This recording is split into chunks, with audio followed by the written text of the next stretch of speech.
Hi, my name is Anna, and I'll be teaching the proper way to get your patient's height and weight properly. So first things first, you want to go ahead and do the proper hand hygiene. Super important first step before doing any kind of procedure with a patient.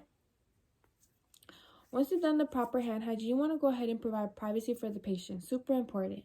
As well as you want to identify the patient with their birthday and their name and confirm it with the wristband. And you want to greet the patient and let them know what you'll be doing. I'll give you a brief example on how you don't want to introduce yourself to a patient. I'll be here showing you my example. So you would want to walk in the room and you would want to be like, "Hi, my name's Anaí. I'll be the nurse's assistant today, and I'll be helping you out today, and I'll be taking your weight down, and I'll be measuring your height for today." And you want to explain everything while you're doing it as well. Make them feel comfortable. So I don't have an actual scale, so I'll be trying to the best of my ability to explain everything. So you would want to first things first gather a little bit of information from the care plan. You want to know if your patient is able to assist themselves from the bed to the scale. Super important to know if you will need a device to get the person to the scale, or if they're able to just get to the scale alone. So first things first, you if your patient is able to go on the scale without a device, you would want to provide them with some non-skid proof socks. I'm sorry, some skid proof socks. Because you don't want the patient to accidentally slip or anything like that. So you want to make sure you get them some skid proof socks. Once you provide them with skid proof socks, you want to ask them encourage them to void first before measuring weighting them or getting their height. You want to go ahead and also make sure that they're wearing light clothes. You don't want them to be wearing anything like heavy that could come in between to get, you want to get the precise weight. You want to get accurate weight. So you want to make sure that they're not wearing anything heavy or anything like that.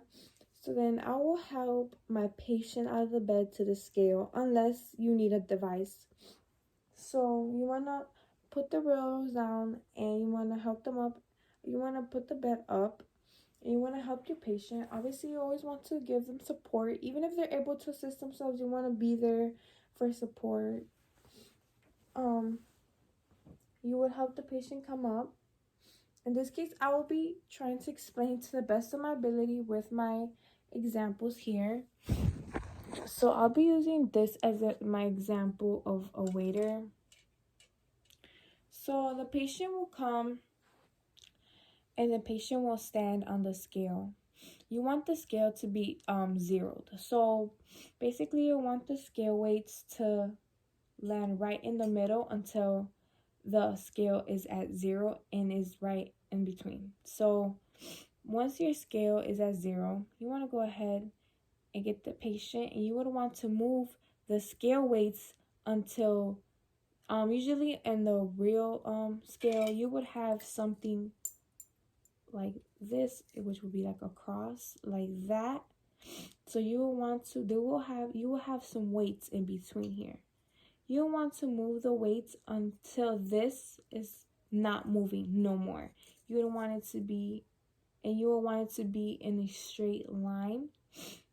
So it should be in a straight line, and you will want to move the scales until you get the equivalent line right here, and then it will tell you how much the patient would weigh.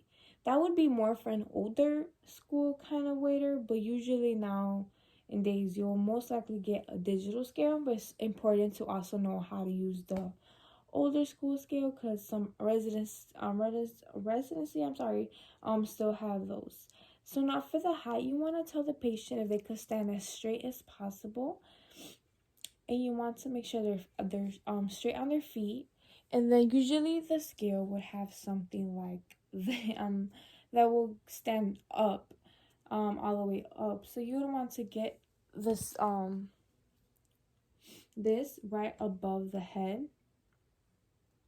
You want to place it, and then you want to measure you have to be at an eye level to see it. So once you have this at the head, you want to go ahead and write down the person's height in centimeters or in feet, however the your residency or hospital get the height measured. So after you've done, you want to tell the you could tell the patient how much they weigh and their height, and you'll want to help them get back into their bed. So I will be helping my patient go back to bed. Once you want to get them back in a comfortable position,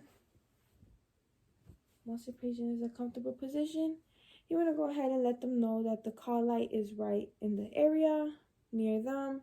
You want to put the rails back up. You want to position the bed back into a comfortable position for the patient and ask them, are they comfortable? Do they need anything else before leaving the room?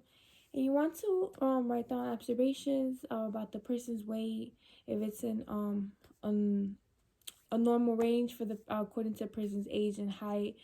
And you want to let the nurse write down everything down for the nurse. So it's super important to get the accurate weight and height of the patient. And after you are done, you want to go ahead and do proper hand hygiene once again. Super important before and after any procedure. Thank you.